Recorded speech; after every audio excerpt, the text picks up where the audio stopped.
Chers amis de la famille Apicience francophone dans le monde, bonjour et bonsoir. Le mois de juin a commencé. J'espère que tout se passe bien chez vous. Ici au Japon, c'est le début de la saison pluvieuse, appelée Tsuyu, qui s'annonce. Pour que la nature se prépare à l'été, qui dure de plus en plus longtemps au Japon, jusqu'au mois d'octobre parfois. Je vous envoie ce message le 6 juin, 2 x 6.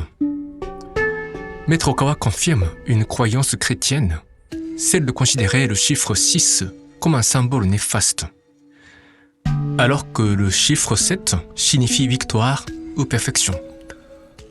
D'où sa date de naissance du 7 juillet, à 7 heures du matin.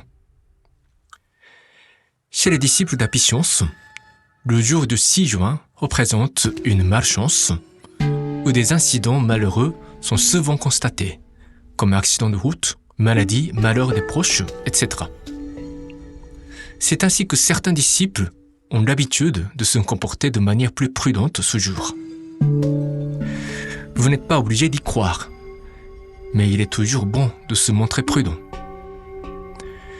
Disons aujourd'hui aussi merci au Seigneur El Cantare pour tout ce que nous recevons de lui à chaque instant de notre vie.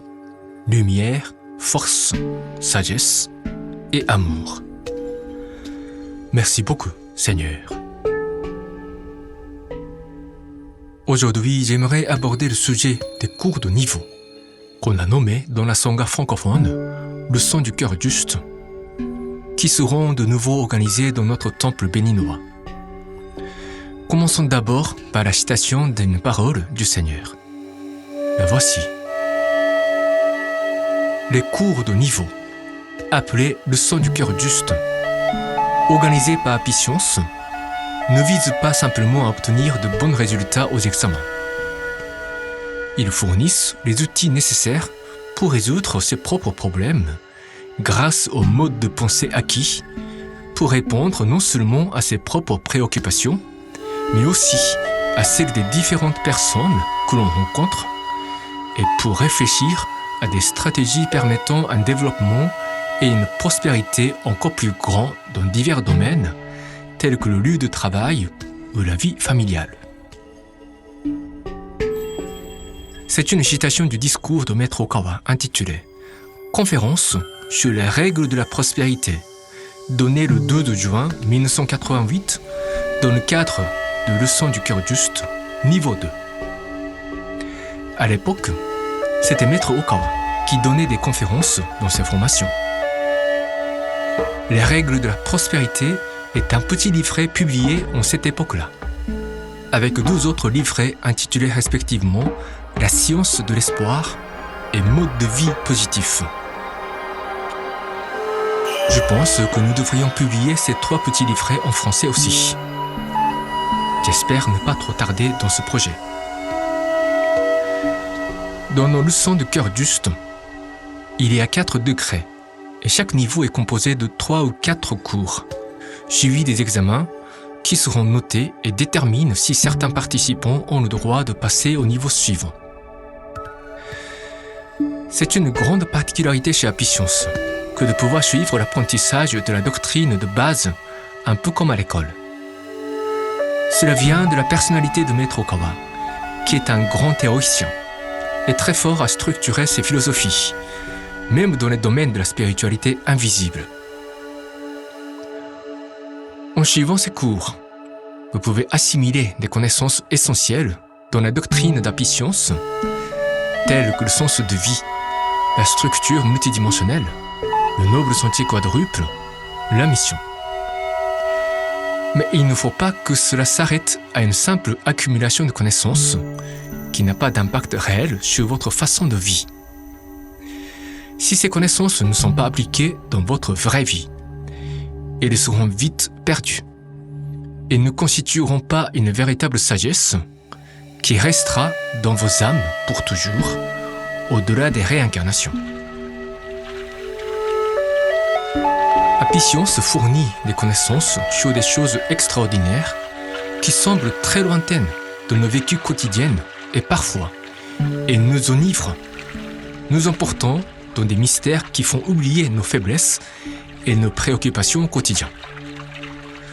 Ce type d'enivrement n'est pas totalement dénué de sens, parce que pouvoir penser aux mystères qui nous dépassent fait partie de la nature humaine ou de la nature de nos âmes humaines.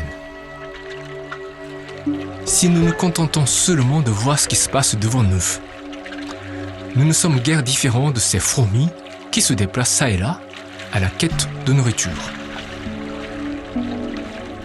Mais il nous faut toujours savoir garder nos deux pieds bien ancrés dans la vie réelle et nous rappeler notre devoir de bien vivre pendant quelques décennies de l'existence terrestre que nous avons été autorisés à vivre. Les connaissances de la vérité que vous pouvez apprendre lors des leçons du cœur juste doivent d'abord et avant tout servir à créer une personnalité plus profonde et mener une meilleure vie. À partir du moment où nous étudions ces enseignements, nous recevons en même temps une mission de démontrer leur véracité. Si au terme de ces apprentissages, on devient une personne bizarre qui met tout le monde mal à l'aise, on aura alors échoué dans sa formation spirituelle. Il ne faut donc pas séparer ce que vous apprenez au travers des leçons du cœur juste de ce que vous faites dans la vie. Si on apprend qu'aimer les autres sans aucune contrepartie est le point de départ du bonheur humain, il faut essayer de vivre ainsi. Si on apprend que chaque seconde de notre vie nous est donnée pour que nous puissions mieux apprendre de la vie et revenir dans le ciel avec une âme plus construite, plus épanouie, il faut que cela change notre comportement quotidien. Les enseignements que nous apprenons, il faut d'abord les appliquer à soi-même. Appliquez vos connaissances de la vérité aux autres, vos enfants, votre conjoint, vos collègues. C'est très facile et ça fait du bien. On a l'impression de devenir comme un ange, capable de tout juger. Mais tous les apprentis de la vérité ont reçu le devoir de se montrer sévères envers eux-mêmes et compréhensifs envers les autres. Comme l'indique le sutra fondamental, les paroles véritables prononcées par Bouddha. Mais en pratique, beaucoup de disciples continuent de faire l'exact contraire. Se montrer sévères à tout ce qui les entoure et très indulgents vis-à-vis d'eux-mêmes, en trouvant des excuses qui leur conviennent.